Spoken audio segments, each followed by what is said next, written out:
What's going on, guys? Well, we are on the verge of the official announcement of the DJI Mavic Air 2, and I wanted to bring you up to speed on what we know. I was even able to confirm that the Mavic Air 2 will in fact have 4K 60 frame per second capability. We also recently learned about the half-inch Sony IMX586 sensor, which is capable of 48 megapixel photos and 4K video up to 90 frames per second. The sensor information comes from OsitaLV again, along with a picture of what looks like the retail box for the single unit inside of a retail store.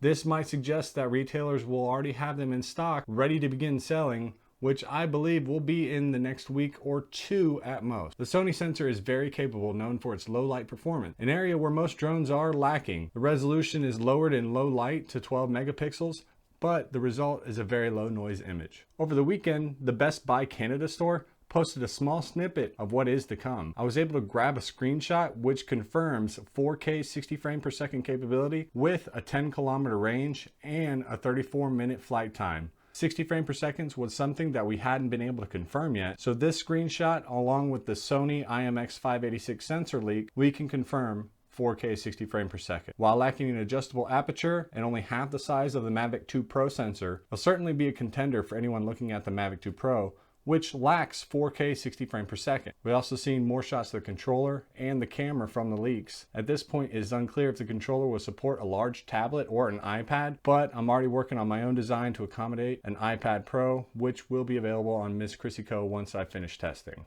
Let me know what we're missing, and we'll see you guys next time. Thanks for watching.